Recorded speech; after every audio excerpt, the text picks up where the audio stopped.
মোহাম্মদপুর থানা ছাত্রদলের নেতৃত্বে ১০০ নম্বর ওয়ার্ড বিএনপির কার্যালয়ে ভাঙচুর। দেখেন, জিয়াউর রহমানের ছবিটাও তাদের হাত থেকে রক্ষা পায় নাই। বেগম খালেদা জিয়ার ছবিটাও তাদের হাত থেকে রক্ষা পায় নাই। দেখেন কি অবস্থা করে ফেলছে। বর্তমান প্রধানমন্ত্রী তারেক রহমানের ছবিটাও তাদের হাত থেকে রেহাই পায় নাই এই সন্ত্রাসীদের কাছ থেকে।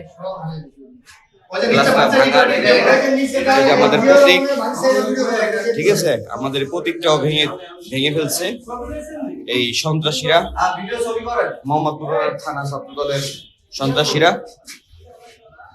জিয়াউর রহমানের ছবিটা দেখেন কি অবস্থা করছে, এটা দেখেন এই অবস্থা। জিয়াউর রহমানের ছবিটা, দেশনেত্রী বেগম খালেদা জিয়ার ছবিটাও ভেঙে টুকরা টুকরা করে ফেলছে।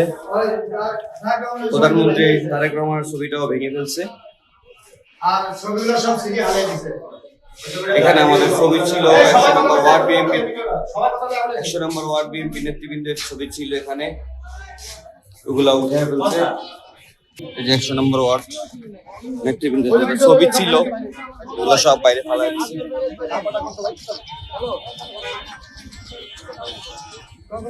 দেখেন